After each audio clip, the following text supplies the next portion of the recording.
Hello everyone, welcome to Desire IAS. इस video lecture में हम जो साइंस एंड टेक की सीरीज कंटिन्यू कर रहे थे उसी को कंटिन्यू करेंगे। इस वीडियो लेक्चर में हम देखेंगे कि ये G4 फ्लू वायरस क्या होता है, फिर हम समझेंगे ब्यूबोनिक प्लेग क्या है और अफ्रीकन स्वाइन फीवर क्या हो। ठीक है, ये तीनों आपका कोविड का, एक तरफ कोविड डिसीज का आपको ने आउटब्रेक जो देखा था, है ना, उससे रिलेटेड जो पेंडेमिक फैला हुआ है वो तो हमने कर ही रहे हैं और हमने बहुत कुछ उसमें देखा है। उससे रिलेटेड ये तीन और ये जो है अभी काफी न्यूज में है, African swine fever, bubonic plague, G4 flu virus. ठीक है ना, तो ये जो भी चीजें न्यूज में है वो हम सारा कवर कर रहे हैं, तो उसी को ही हम देख रहे हैं क्योंकि अभी कोरोना से रिलेटेड उसके अलावा भी बहुत सारे, आप पूरा फोकस अगर कोरोना पे कर दिए और मान लो कोरोना से क्वेश्चन ही नहीं आया, वो G4 फ्लू वायरस पूछ लिया, ब्यूबोनिक प्लेग पूछ लिया, अफ्रीकन स्वाइन फीवर पूछ लिया, तो हमको यही चीजों से थोड़ा सा बचना है। हमको क्या करना है कि जो भी इंपॉर्टेंट चीजें हैं, है ना, जो भी वो पूछ सकता है, जो भी करंट में है वो हम कवर कर लेते हैं, है ना। इतना तो हम कर ही लेंगे कि भाई एमसीक्यू अगर आ जाए उसमें से तो हम उसको अटेम्प्ट कर सके, है ना। इतना तो कर ही लें क्योंकि भी इतना थोड़ा सा बेसिक से भी कई बार क्या होता है कि थोड़ी बहुत भी आइडिया रहता है ना, तो हम क्वेश्चंस को अटेम्प्ट कर सकते हैं।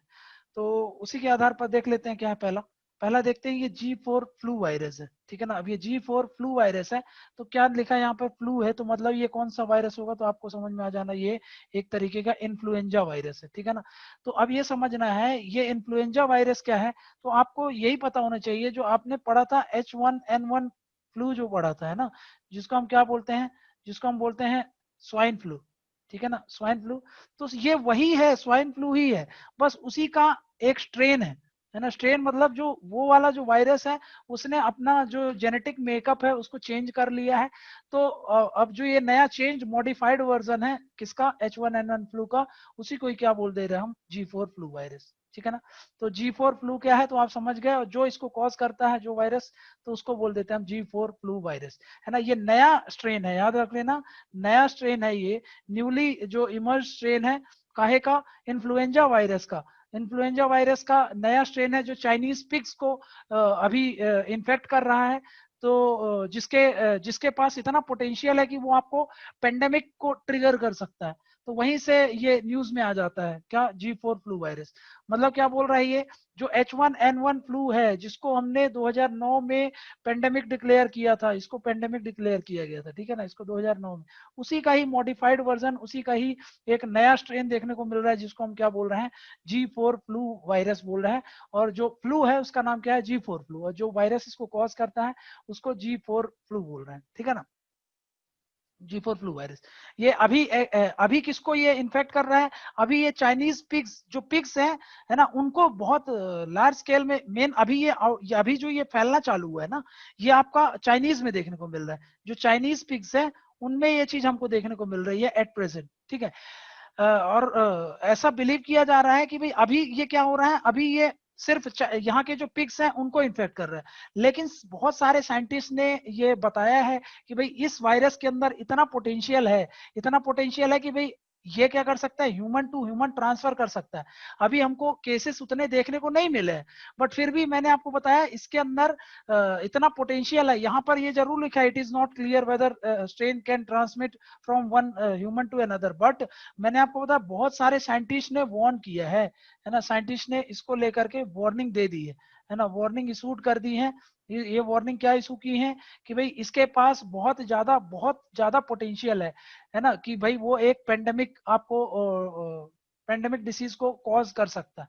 ठीक है ना, तो वही मैं बोल रहा हूँ कि जैसे सार्स कोव 2 वायरस के पास कैपेसिटी है कि वो ACE2 रिसेप्टर में बाइंड कर लेता है, बाइंड करने के बाद वो हमारे बॉडी में इंजेक्ट होने के बाद क्या करता है, अपना जो भी जेनेटिक मेकअप है उसको मल्टीप्लाई करने लगता है, उसको अंदर उसको ट्रिक करके, सेल को ट्रिक करके। वैसे ही कैपेबिलिटी इस G4 स्ट्रेन का, ये जो वायरस है ना, ये G4 वायरस का स्ट्रेन है जो कि खुद काहे का स्ट्रेन है, H1N1 फ्लू को जो वायरस कॉज कर रहा था उसी का ही एक मॉडिफाइड स्ट्रेन है। इसके अंदर भी वही कैपेबिलिटी है, ये क्या करता है, जो ह्यूमन सेल्स होते हैं उनमें जो रिसेप्टर होता है उसमें अपने आप को बाइंड कर लेता है और वैसे ही एक्शन परफॉर्म करता है जैसा हम पढ़ते आ रहे हैं कि वायरस जो भी काम करते हैं ऐसे ही करते हैं। ठीक है ना, ये क्या करता है, ये क्या कर सकता है, हमारे सेल में एंट्री करके मल्टीप्लाई कर सकता है, समझ में आ गया ना। और फिर उसके बाद वो ह्यूमन टू ह्यूमन एयरवेज के थ्रू उसको फैल सकता है, समझ में आ गया? इसको क्या बोल रहे हैं हम, ट्रांसमिशन जो बोलते हैं हम, ठीक है ना। ये जो ट्रांसमिशन हो सकता है, ह्यूमन टू ह्यूमन ट्रांसमिशन, वो भी हो सकता है, ठीक है ना। यहाँ पर कुछ भी लिखा हो, यहाँ पे लिखा है it is not clear, but scientist ने वार्न कर दिया है। अब ये बहुत सारे लोगों को ये क्या कर रहा है, ट्रांसमिट कर रहा है। ये उससे तो आ गया है, देखो ये क्या हो रहा है, जो यहाँ के जो ये पिग्स है ना, इन पिग्स से अभी कहाँ आ रहा है, ह्यूमंस में आ गया है, ठीक है ना। ऐसे बहुत सारे ह्यूमंस में चाइनीज प्रोविंस में देखने को मिल रहा है कि ये हमको ये वाला जो नया स्ट्रेन है उसका देखने को मिला है। बट अब ये ह्यूमन टू ह्यूमन है, अभी चाइना है देखो वो बताता नहीं है क्लियर कट, ठीक है ना। तो साइंटिस्ट तो यही बिलीव कर रहे हैं कि ह्यूमन टू ह्यूमन यहाँ से यहाँ इस स्टेज में भी वो बहुत ज्यादा उसके अंदर पोटेंशियल है, और इनफैक्ट वो चालू भी हो गया होगा काम करना, ठीक है ना। बट वही है कि अभी रिपोर्टिंग वगैरह, अंडर रिपोर्टिंग वगैरह होती है, तो हम अभी कुछ भी नहीं बोल सकते, ठीक है। बट हाँ पोटेंशियल है, तो याद रखना है कि इतना पोटेंशियल है कि ये कोरोना वायरस जितना पेंडेमिक कर सकता है, ठीक है ना। और इनफैक्ट ये थोड़ा सा उससे भी ज्यादा खतरनाक होता है ना। H1 फ्लू का अगर आप देखोगे तो फेटेलिटी रेट इसकी ज्यादा है, समझ में गया, एज कम्पेयर टू कोरोना, ठीक है ना। तो ये भी याद रखना है आप, ठीक है ना। तो वही मैं बोल रहा हूँ, ये जो नया स्ट्रेन है जिसको G4 स्ट्रेन बोल रहे हैं, ये कहाँ से आया है, तो वही H1N1 जो स्ट्रेन था ना, उसी से ही ये इमर्ज हुआ है। बस उसका इसमें क्या हो गया, इसमें कुछ जिसको हम बोलते हैं म्यूटेशन बोल लो आप, है ना, म्यूटेशन हुआ, या फिर उन्होंने अपना जेनेटिक मटेरियल को चेंज कर लिया और नया जो स्ट्रेन है जिसको हम G4 बोल रहे हैं वो बना लिया, ठीक है ना। अब वही मैं बोल रहा हूँ कि इसका जो होस्ट होता है, इमीडिएट होस्ट, होस्ट मतलब जहां जहां पर ये आपको स्ट्रेन देखने को मिलेगा G4 वायरस का, वो कौन है, पिग्स है, ठीक है ना। और वही मैं बोल रहा हूँ कि for generation of pandemic influenza virus, मतलब उनके लिए होस्ट कौन है, वो है पिग्स, ठीक है ना। Pigs are intermediate host for generation of pandemic influenza virus, ठीक है ना। तो मतलब आप देखोगे बहुत सारा H1N1 फ्लू देख लो आप, ठीक है ना। फिर अफ्रीकन स्वाइन, अभी देखेंगे African swine fever, classical swine fever, ये सब क्या है, ये सब आपको पिग से ही आते हैं। और इनके अंदर, सब के अंदर इतनी पोटेंशियल है कि ये क्या कर सकते हैं, पेंडेमिक डिक्लेयर कर सकते हैं, ठीक है ना। तो ये बात थोड़ा सा याद रख लेना, ठीक है।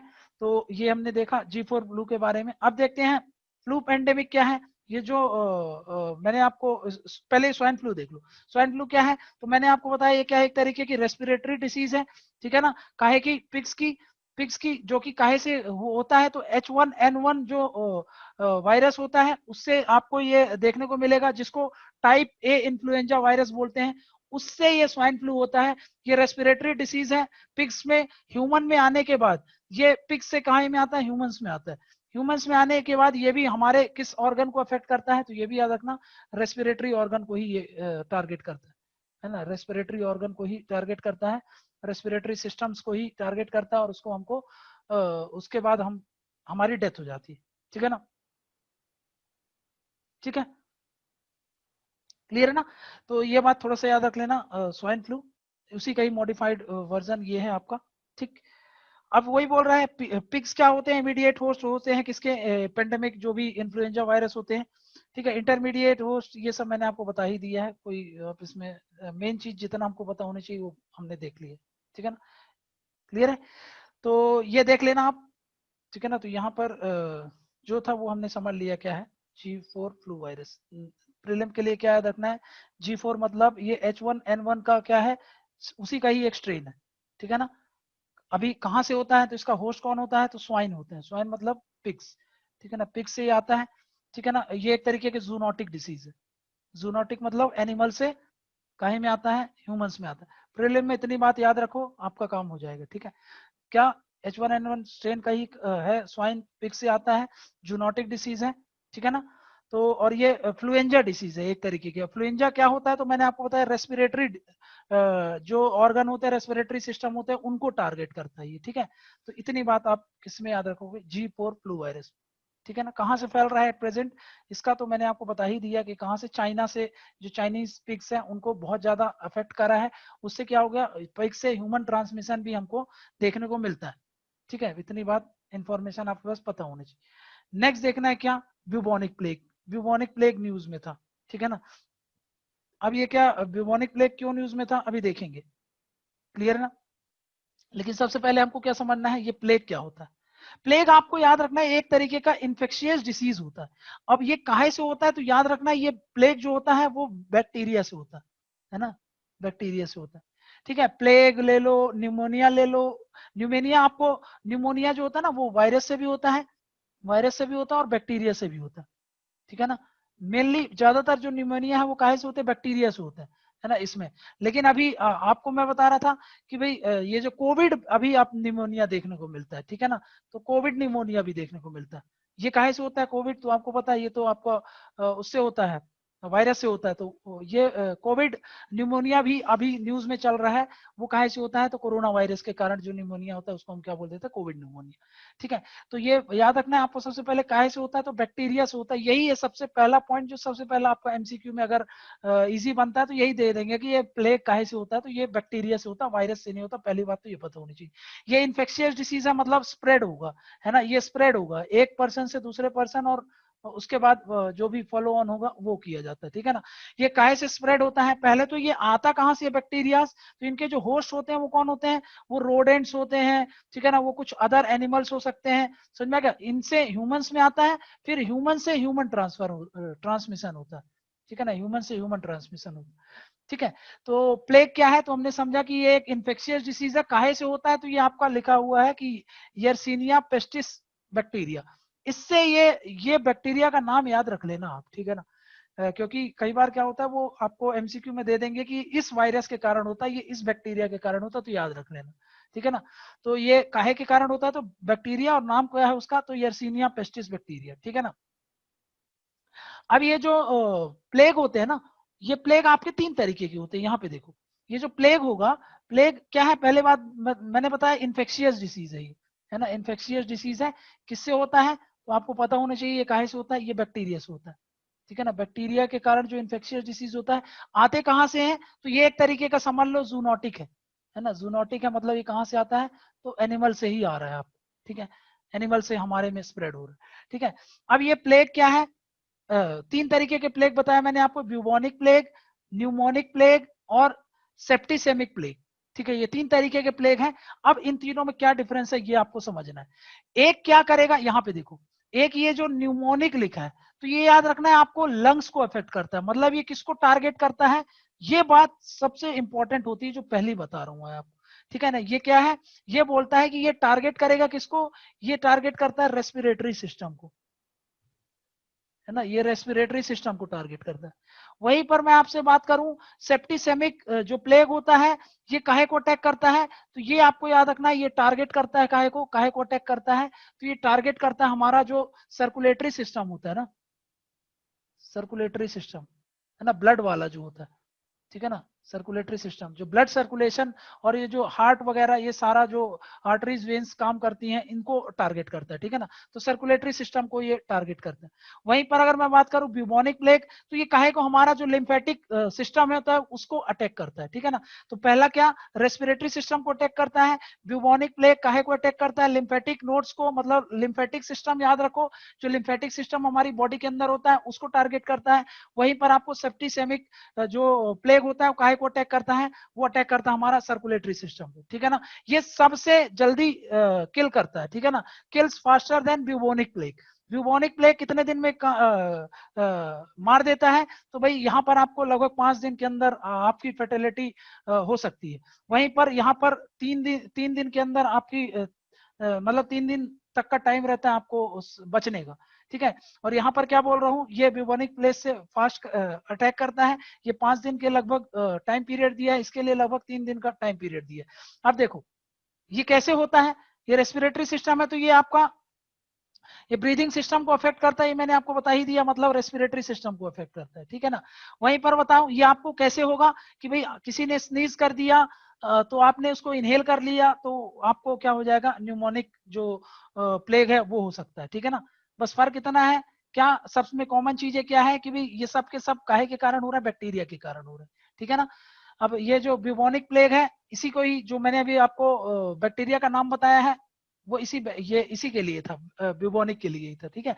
अब यहाँ पे देखना इसको, अब देखो क्या होता है, मान लो ये रैट है ना, ये रैट है, इस रैट को एक फ्लाई है, ठीक है ना, एक मान लो फ्ली है, उसने क्या किया, इसको क्या करा, उस फ्ली को इसको काटा, है ना, इसको बाइट किया, ठीक है ना, इसने बाइट किया, इस रैट में क्या है, इस रैट में वो जो बैक्टीरिया था, है ना, इसके अंदर क्या है, बैक्टीरिया है, ठीक है ना, ये इसका होस्ट है। तो ये बैक्टीरिया कहाँ पे चले गए, इस फ्ली में चले गए। अब ये फ्ली आपको काटेगी, है ना, आपको काटेगी, तो ये फ्ली में यहां से बैक्टीरिया आया और ये बैक्टीरिया आपकी बॉडी में एंटर हो जाए। एक बार एंटर कर लिया आपकी बॉडी में तो बस आपको प्लेग हो जाएगा, ठीक है ना। तो बस वही बोल रहा है, to catch you you had to be bitten by a flea that had already bitten a black rat. जो मैंने आपको वही चीज समझा दी, यहाँ पर भी वही चीज लिखा है कि पहले एक ब्लैक रैट होगा, उसको एक फ्ली काटेगी, फिर वो फ्ली आपको दोबारा काटेगी, मतलब पहले उसने चूहा को काटा, फिर दूसरे टर्म में आपको काट रहा, तो चूहा से वो बैक्टीरिया ली और आपके बॉडी में इंजेक्ट कर दी और आपको क्या हो जाएगा, प्लेग हो जाएगा, ठीक है ना। अगर वो आपको आपका सर्कुलेटरी सिस्टम को टारगेट कर रहा है तो कौन सा होगा, दिमाग में बसा लेना है, सेप्टिसेमिक।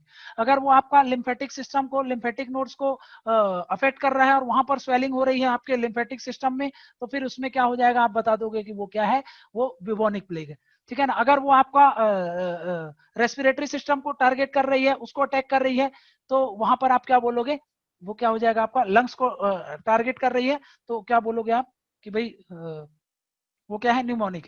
तो बस यहाँ पर कीवर्ड याद रख लो, कुछ नहीं याद आ रहा तो लंग्स याद रख लो, यहाँ पर लिम्फ नोड याद रख लो, लिम्फ नोड या फिर सिंपली लिम्फ याद रखो। यहाँ पर क्या याद रखना है, हार्ट याद रख लो, ठीक है ना। तो सेप्टिसेमिक में हार्ट, इसमें लिम्फ, उसमें लंग्स, ठीक है ना। तो ये है आपका ब्यूबोनिक प्लेग, 3 तरीके का होता है, मैंने आपको बता दिया, ठीक है। अब ये जो क्या लिखा है, अब ये जो प्लेग है ना, ये जो ब्यूबोनिक प्लेग हुआ था, इसी ने ही क्या किया था, जो लगभग आपका मेडिवल मेडिवल यूरोप था ना, मेडिवल यूरोप, उसमें लगभग लगभग 50% उस समय की जो पॉपुलेशन थी, कहाँ की, यूरोप की, उसको साफ कर दिया था, समझ में गया। तो इसीलिए इसको ब्लैक डेथ के नाम से भी जाना जाता है, समझ में गया। तो ये जो प्लेग है याद रख लेना, इसको क्या बोलते हैं हम, ब्लैक डेथ के नाम से भी जाना जाता है, ठीक है ना। तो ये ब्लैक डेथ है, वो लगभग आपका 50% पॉपुलेशन उस समय की जो पॉपुलेशन थी यूरोप की, उसको इसने निपटा दिया था, ठीक है ना। क्या याद रखना है, ब्यूबोनिक प्लेग, और ब्यूबोनिक प्लेग ही आया था उस समय, जो आपका यूरोप में आया था ना, वो ब्यूबोनिक प्लेग ही आया था, ठीक है ना। तो ये याद रखना, ब्यूबोनिक प्लेग भी आया था। उसके बाद कॉमन टर्म भी हो गया है प्लेग को, जब भी हम बोलते हैं तो ज्यादातर लोग ब्यूबोनिक प्लेग से ही समझते हैं, लेकिन प्लेग आपको याद रखना है 3 तरीके के हो सकते हैं, वो सर्कुलेटरी सिस्टम को भी इफेक्ट कर रहा है, लिम्फेटिक को भी कर सकता है, और आपका सर्कुलेटरी सिस्टम और लिम्फेटिक सिस्टम और रेस्पिरेटरी सिस्टम किसी को भी इफेक्ट कर सकता है, डिपेंड करता है किसको इफेक्ट कर रहा है, तो उसका नाम वैसे ही पड़ेगा, ठीक है। तो ये याद रख लेना, ब्लैक डेथ पूछेगा काहे से होता है, तो याद रख लेना, ब्लैक डेथ क्या है, एक तरीके का जो प्लेग है, प्लेग को ही हम क्या बोल रहे हैं, ब्लैक डेथ। और उसमें भी आपका मोर स्पेसिफिक अगर पूछेगा तो आप बता सकते हो ब्यूबोनिक प्लेग, ठीक है। और वहीं पर अगर हम बात करें 3 तरीके के होते थे, ये सब हम मैंने आपको ऑलरेडी समझा दिए, ठीक है ना। ब्यूबोनिक प्लेग में ये देखो, ब्यूबोनिक प्लेग में बोल रहा हूँ, ये जो सेप्टिसेमिक प्लेग होता है ना, सेप्टिसेमिक प्लेग में आपका ये जो स्किन देखो कैसी हो गई है, एकदम ब्लैक हो गई है, ठीक है ना। अब जब ब्यूबोनिक प्लेग न्यूज में है, तो ब्यूबोनिक प्लेग में क्या होता है, आपको सडन ऑनसेट ऑफ फीवर हो सकता है, हेडेक हो सकता है, चिल हो सकता है, उसके साथ साथ वीकनेस आ सकती है, ठीक है ना, आपका स्वेलिंग आ सकती है बॉडी पार्ट्स में, ठीक है ना, आपका जो लिम्फ नोड्स होता है, लिम्फेटिक सिस्टम है, उसमें आपको स्वेलिंग देखने को मिल सकती है, और उसमें आपको प्रॉब्लम्स देखने को मिल सकते हैं, ठीक है ना। काहे से होता है, तो मैंने आपको बता दिया, ये होता है कोई भी जब फ्ली हमको काटती है, और कौन सी फ्ली, फ्ली जो इन्फेक्टेड है, इन्फेक्टेड काहे से, उस बैक्टीरिया से, ठीक है ना। बैक्टीरिया क्या करते हैं, मल्टीप्लाई करेंगे कहां पर, लिम्फेटिक नोड, देखो बार बार आपको लिम्फ नोड मिलेगा, लिम्फ नोड मिलेगा, ठीक है ना। और फिर ये वही बोल रहा है, लिम्फ नोड मतलब कहां पर, जो कि जहां पर जो ज्यादा क्लोज होता है ना, जैसे ये एंटर करेगा तो लिम्फेटिक नोड ही हमारा सबसे क्लोज होता है बॉडी की, तो वहीं से वो एंटर करेगा और वहां से अपना काम करना चालू कर देगा, और वो फिर इन्फेक्ट करने लगेगा हमारी बॉडी, ठीक है ना। क्लियर ना। वही याद, मैंने आपको बताया, कभी भी बैक्टीरियल अगर इन्फेक्शन होता है तो हमेशा क्या लेते हैं हम, एंटीबायोटिक्स लेते हैं, ठीक है ना। अगर वही बोल रहा है कि अगर पेशेंट को प्रॉपर एंटीबायोटिक्स नहीं मिला है, तो फिर ये क्या कर सकता है, पहले तो ये ज्यादा क्लोज, जो जैसी एंट्री मारेगा तो जो क्लोजेस्ट लिम्फेटिक नोड्स है वहां पर वो अफेक्ट करेगा, लेकिन अगर अगर उसको प्रॉपर एंटीबायोटिक्स नहीं मिले तो धीरे धीरे करके वो स्प्रेड करेगा other parts of the body में, और पूरे लिम्फेटिक सिस्टम को आपको खत्म कर देगा वो, ठीक है। तो वही लिखा है यहाँ पर देखो, ये जुलाई 7 को क्या हो गया, जुलाई 7 को चाइना ने कंफर्म किया है ब्यूबोनिक प्लेग के जो केसेस हैं वो बढ़ना चालू हुए। कहां से? इनर मंगोलिया से। अब ये इनर मंगोलिया कहाँ है? ये है आपका मंगोलिया, ये देखो ये वाला आपका मंगोलिया है। मंगोलिया से ही लगा हुआ उनका एक प्रोविंस है जिसको बोलते हैं वो इनर मंगोलिया, है ना। यहाँ पर ये मंगोलिया, यहाँ पर इनर मंगोलिया से बहुत सारा स्प्रेड होने लगा ब्यूबोनिक प्लेग। तो वहीं पर फिर कुछ न्यूज आई कि भाई अब ये क्यों हो रहा था, तो मैं आपको बताता हूँ कि यहाँ के लोग जो होते थे ना, यहाँ के जो पीपल्स थे, वो कंज्यूम करते थे किसको? कंज्यूम करते थे रोडेंट्स को, ठीक है ना, रोडेंट्स को। रोडेंट्स क्या होते हैं? जैसे रैट हो गया, ठीक है ना। लेकिन जो मेन रोडेंट जिस पर ये सवाल उठ रहा था उसको बोलते थे मार्मोट, ठीक है ना, मार्मोट। ये मार्मोट्स जो होते हैं इनसे ये ब्यूबोनिक प्लेग फैलने का संकेत देखने को मिल रहा था, ठीक है ना। ये क्या होते हैं? ये आप देखोगे स्क्विरल टाइप के दिखते हैं, स्क्विरल प्लस रेट की तरह आपको इनका स्ट्रक्चर देखने को मिलेगा, ठीक है ना। ये फर के लिए इनके जाने जाते हैं, और इनका अगर सामने अगर आप इमेज देखोगे तो सामने 2 इंसीजर टीथ देखने को मिलेंगे, है ना। इंसीजर टीथ है बहुत, जिसके लिए ये जाने जाते हैं, ठीक है। अगर यहाँ पर इमेजेस नहीं है, ठीक है, बाकी जो है मैंने आपको बता दिया, क्लियर है। तो वहीं से ये ब्यूबोनिक प्लेग आपको फैल रहा है, वहां से ये न्यूज आई थी। तो याद रख लेना मार्मोट्स क्या है, तो ये मैंने आपको बताया, ये स्क्विरल और रेड की तरह दिखते हैं। ये दो आपको इनका फर के लिए बहुत फेमस है, आप इनको इमेज में जरूर देखना, और ये मार्मोट्स के बारे में आप जरूर देख लेना, ठीक है ना। ये क्योंकि ये बहुत न्यूज में था, तो इसका आईयूसीएन स्टेटस आपको पता करना है। आईयूसीएन स्टेटस क्या है, इसके साथ साथ आपको ये पता करना है कि मार्मोट्स का जो कहाँ पे मिलते हैं, क्या सिर्फ एशिया में ही मिलते हैं, ये अदर कॉन्टिनेंट्स में मिलते हैं कि नहीं, ये आपको पता करना है। उसके अलावा आपको ये देखना है कि इंडिया में, इंडियन सब कॉन्टिनेंट में कहीं मिलते हैं क्या, इंडिया में इनका लोकेशन देखने को मिलता है क्या, हिमालय रीजन में ये पाए जाते हैं क्या। तो ये सब आपको पता करना, मार्मोट्स बहुत इंपॉर्टेंट है इस साल, ठीक है ना। ये एनवायरमेंट का टॉपिक है, जब आप स्पीसीज पढ़ते हो तो वहां पर हम ये सारी चीजें देखते हैं, ठीक है ना। बट मैं अभी आपको नहीं करा रहा हूँ क्योंकि फिर ये बहुत एक्सटेंड हो जाएगा, ठीक है। बट आपको इसके बारे में थोड़ा सा पता लगाना है, ठीक है ना। मार्मोट्स को कंजम्पशन के कारण यहाँ पर ब्यूबोनिक प्लेग फैलने का चांस होता है, क्योंकि इस मार्मोट्स में वो याद करो वही वाले बैक्टीरिया, वो बैक्टीरिया आपकी बॉडी में, बॉडी से आपका पूरा जो भी सिस्टम होगा उसको वो अफेक्ट करने लगेंगे, ठीक है ना। तो वही लिखा है, ये इन्फेक्शियस डिसीज है कॉज्ड बाय बैक्टीरिया। तो ये मैंने आपको बता दिया कौन सा, यर्सीनिया पेस्टिस, जो कि कहाँ पे मिलता है आपको, small mammals and their fleas. जो मैंने आपको बताया स्मॉल रोडेंट्स मैमल्स जो होते हैं और उनको जो काटती हैं फ्लीज, तो उनमें चला जाता है, उनसे ये किसी भी के भी ह्यूमन बॉडीज में एंट्री कर देगा, ठीक है ना। How it is transmitted from, how it is transmitted to humans, तो पहला, तो अगर वो फ्ली काट दी तब।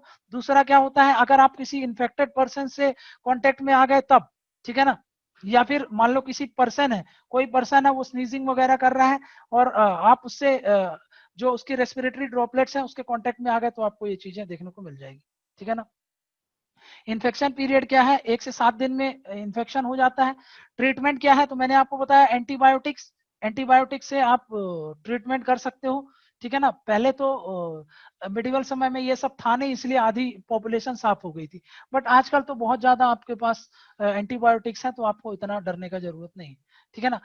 फर्टिलिटी रेट क्या है, 30% से लेकर के 100% तक है, अगर आपने प्रॉपर ट्रीटमेंट नहीं लिया तो, ठीक है ना। पहले कभी ये आउटब्रेक हुआ है, तो हाँ भाई, ये आपको मैंने बताया था कि मेडिवल समय में ये 14 सेंचुरी यूरोप में आपको लगभग 5 करोड़ जनता, मतलब 50 मिलियन पीपल को उसने साफ कर दिया था, ठीक है ना। ये मैंने आपको ऑलरेडी समझा दिया, ठीक है ना, ब्यूबोनिक प्लेग के बारे में। वहीं पर सिम्टम्स क्या देखने को मिलते हैं, तो swollen lymph nodes, fever, chills, headache, fatigue, ये सब मैंने आपको ऑलरेडी बता दिया। मसल जो मसल एचेस होते हैं वो आपको देखने को मिलेगा, ठीक है ना।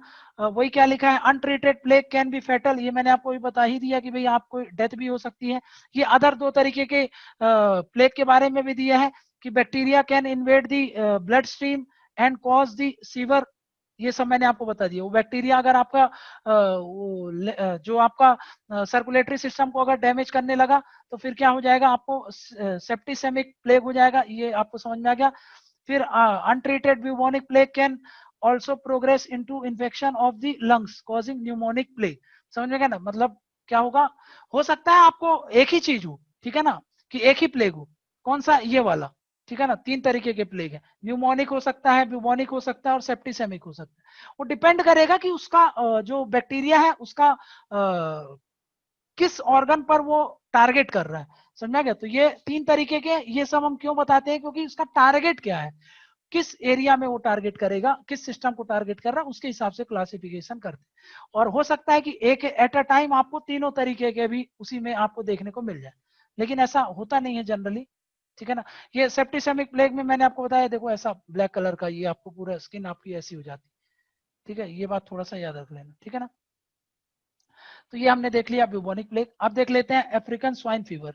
अफ्रीकन स्वाइन फीवर, अभी अफ्रीकन स्वाइन फीवर क्या है, तो ये अभी न्यूज में क्यों है, क्योंकि चाइना से ये जो चाइना में ये अभी आउटब्रेक देखने को मिला है, किसका आउटब्रेक देखने को मिला है, ये है आपका अफ्रीकन स्वाइन फीवर, ठीक है ना। ये अफ्रीकन स्वाइन फीवर है, ये चाइना में आउटब्रेक देखने को मिला है, बट ये हमारे इंडिया में भी आ गया है, ठीक है ना। इंडिया में जो असम होते हैं ना, असम में वहां पर भी हमको ये बहुत सारे केसेस हमने यहाँ पर देखे हैं, ठीक है ना, केसेस देखने को मिला है हम, ठीक है ना। ये भी, अब ये क्या है अफ्रीकन स्वाइन फीवर, तो आपको पता होना चाहिए कि बहुत ज्यादा हाईली कंटेजियस और फेटल एनिमल डिसीज है। अभी के लिए क्या याद रखना है कि ये किसको टारगेट करता है, देखो ये किसको टारगेट करेगा, ये टारगेट करता है आपका किसको, तो ये याद रख लेना, ये पिग्स को टारगेट करता है। लेकिन ये पिग्स को टारगेट करता है, क्या ये पिग से ह्यूमन में आ सकता है, हाँ ह्यूमन में आ तो जाएगा, बट ह्यूमन को क्या इनके लिए फेटल हो सकता है। तो अभी के लिए जितनी भी स्टडी हमको यही पता है कि भाई वो उसके अंदर उसका जो जेनेटिक मेकअप ऐसा नहीं है कि हमारा बॉडी को वो क्या कर सके, डिफीट कर सके और हमको मतलब डिसीज कर सके, है ना, ऐसा नहीं देखने को मिला है। मतलब ह्यूमन के लिए फेटल नहीं है, ये पता होना चाहिए। पिग्स के लिए फेटेलिटी रेट लगभग लगभग 100% है। मतलब एक बार अगर आप को वो अगर आपको इसके अंदर देखने को मिल गया, तो फिर आपको क्या हो जाएगा। अब ये क्या है से होता है, तो याद रखना है ये वायरस से होता है, ये भी पता होना चाहिए आपको, ठीक है ना। ये वायरस से होता है। ये वायरस क्या कर सकता है, ये वायरस पिग्स के अंदर जाएगा और पिग्स को 100% चांस होते हैं कि वो पिग्स आपका मारा जाएगा, ठीक है ना। तो याद रख लेना ये कंटेजियस डिसीज है, ठीक है ना। ये पिग्स टू पिग्स फैलता है, ये भी याद रखना, पिग्स टू पिग्स फैलेगा, ठीक है ना। और पिग्स टू ह्यूमंस भी जाएगा, यहाँ पर तो ये भी मरेगा ये भी मरेगा, लेकिन यहाँ पर ये नहीं मरेगा, क्योंकि इसका जेनेटिकल मेकअप अभी ऐसा नहीं है कि वो ह्यूमंस को मार सके। इसको पहली बार डिटेक्ट किया गया था कहां पर, अफ्रीका में 1920 के आसपास, और ये केनिया है मेरे हिसाब से, केनिया में इसको डिटेक्ट किया गया था, ठीक है ना। मोर्टेलिटी रेट मैंने आपको बता दिया क्या है, 100% है, ठीक है ना। इस फीवर का कोई क्योर नहीं है, ठीक है ना। सिर्फ अगर आप चाहते हो कि ये रुके फैले ना, तो क्या करना पड़ेगा, जो भी इन्फेक्टेड है, जो भी आपका इन्फेक्टेड पिग्स आपको समझ में आ रहा है, उनको आप क्या कर दो, मार दो, ठीक है ना। तो मान लो कि भाई जो चेन थी एक फैलने की, स्प्रेड होने की, वो आपकी रुक जाएगी, ठीक है ना। क्लियर है ना। तो वही मैं बोल रहा हूँ, देखो यहाँ पे क्या लिखा है, African swine flu is, African swine flu बोल रहा हूँ, African swine fever is not a threat to human beings, है ना। It can only spread from animal to other animals. इंसान में भी स्प्रेड हो जाएगा, बट वो काम नहीं करेगा, वो उसके अंदर इतनी पावर नहीं है कि वो इसको मार सके, ठीक है ना।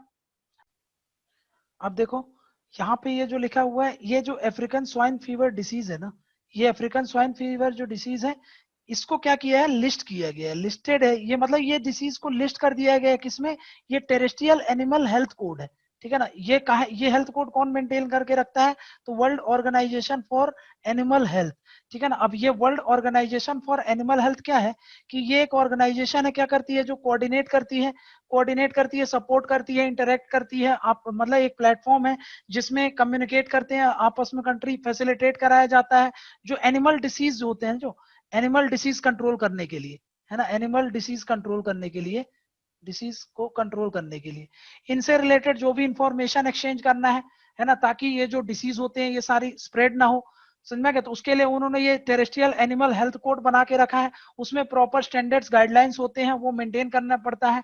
और उसके अलावा कोई भी आउटब्रेक हुआ, कोई भी डिसीज अगर आपको समझ में आ रही है कि फैल रही है, तो उसको क्या करना पड़ता है, रिपोर्ट करना पड़ता है। रिपोर्ट किसको करना पड़ता है, तो ये जो आपको लिखा है world organisation for animal health, उसको क्या करना पड़ता है, रिपोर्ट करना पड़ता है। इसीलिए इंडिया ने क्या किया था, अभी जैसे ही असम में आपको देखने को मिला, इंडिया ने इसको रिपोर्ट करा है, क्यों, क्योंकि ये डिसीज लिस्टेड है।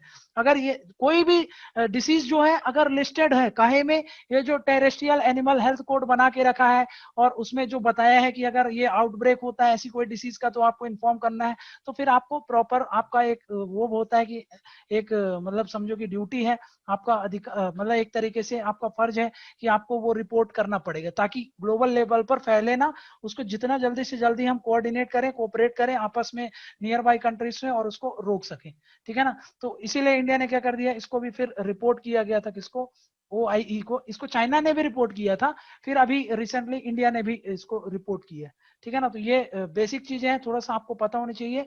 और world organisation for animal health, और ये जो अफ्रीकन स्वाइन फीवर है ये लिस्टेड है, तो ये जो भी चीजें थी वो मैंने आपको बता दी।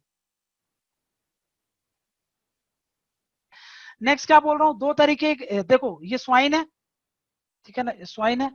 इस स्वाइन के अलावा, ठीक है ना, इस स्वाइन, ये स्वाइन, अभी मैंने क्या बताया, एक तो स्वाइन फ्लू भी करता है, ये स्वाइन फ्लू भी करता है। स्वाइन फ्लू के अलावा आपको मैंने अभी एक चीज और बता दी, क्या, अफ्रीकन स्वाइन फीवर। उसके साथ साथ एक और डिसीज कॉज करता है जिसको बोलते हैं क्लासिकल स्वाइन फीवर। ठीक है ना, क्लासिकल स्वाइन फीवर। ठीक है ना, ये भी एक बीमारी होती है। ये तो आपको पता है, ये तो भाई इंसान में भी फैलता है। ठीक है ना, ये आपका ह्यूमन होता है, इसी कारण H1N1 फ्लू, जिसको स्वाइन फ्लू आप जानते हो। ठीक है ना। तो स्वाइन के कारण, मतलब इसके अंदर इतनी पोटेंशियल है कि ये पेंडेमिक लेवल का आपको डिसीज को स्प्रेड करा सकता है। ठीक है ना। तो ये बात थोड़ा सा याद रख लेना कि ये एक ही चीज नहीं है, ये अलग है, ये भी अलग है, और ये भी अलग है। ठीक है ना, तीनों ही अलग आपको देखने को मिल रहे हैं, तीनों ही अलग अलग है। ठीक है ना। तो अफ्रीकन स्वाइन फीवर क्या है ये आपको समझा दिया मैंने। यहाँ पे देख लो क्या लिखा है। ठीक है, यहाँ पे देखते हैं क्या है। The virus is highly resistance to low temperature, ठीक है ना, एंड कैन सर्वाइव एक्सटेंडेड। अब ये वही चीजें हैं जो मैंने आपको ऑलरेडी सब कुछ बता दी है, एक बार आप रीड करना। हाँ, एक चीज बताता हूँ, पहले ये देखा गया था कि ये जो वाइल्ड पिग्स होते हैं ना, वाइल्ड पिग्स में ये वाली प्रॉब्लम देखने को मिलती थी, लेकिन अब जो है वो यहाँ पे देखने को मिलती है, किसपे, ये जो पालतू पिग्स होते हैं जो चाइना में पालते हैं लोग, वहां से देखने को मिलता है। चाइना तो ये ब्लेम करता है ये कि ये वाला जो डिसीज है वो इंडोनेशिया से आया हुआ है। इंडोनेशिया बोलता है कि नहीं, ये चाइना का ही ओरिजिन है। अब ये चाइना से इंडिया में भी आ गया है। इंडिया में भी देखो, जो मेनलैंड है ना, मेनलैंड मतलब ये वाला जो एरिया है, जो नॉर्थ ईस्ट से बाहर वाला एरिया बोल रहा हूँ मैं आपको। ठीक है ना, नॉर्थ ईस्ट से जो बाहर वाला एरिया है, वो वहां पर लोग ना ज्यादा वो नहीं करते, मतलब नॉन वेज का ज्यादा, पिग्स वगैरह का कंजम्पशन ज्यादा नहीं करते हैं। ठीक है ना, तो यहाँ पर इसके चांसेस नहीं है, बट नॉर्थ ईस्ट में तो लोग पिग्स वगैरह खूब पालते हैं और खूब इसका कंजम्पशन करते हैं। तो इसके चांसेस हैं उस एरिया में फैलने में, उस एरिया में फैलने के चांसेस हैं। लेकिन वो वैसे भी पता है आपको, ह्यूमंस को तो ज्यादा अफेक्ट करते नहीं है। तो फिर वो किस में प्रॉब्लम आ जाएगी, वो जो स्वाइन्स है उन्हीं में ही फैलेगा और उन्हीं में ही लार्ज स्केल में डेथ होगी। तो इतने सारी पॉइंट आप याद रखो, बस क्या है, अफ्रीकन स्वाइन फीवर तो याद रख लेना, काहे से होता है, वायरस से होता है। अब ये जो वायरस होता है, ये किस तरीके का वायरस है, तो ये एक तरीके का डीएनए वायरस होता है। ठीक है ना, ये बात अलग है। अब आरएनए वायरस भी हो सकता है, डीएनए वायरस भी हो सकता है। अब ये कैसे क्या क्या होते हैं, ये सब तो ऑलरेडी मैंने आपको बहुत अच्छे से समझा दिया है। ये बात थोड़ा सा आप दिमाग में रख लेना, पीछे के क्लासेस में जाकर के आप सारी चीजें देख सकते हो। तो इस वीडियो लेक्चर में इतना ही है। Thank you very much.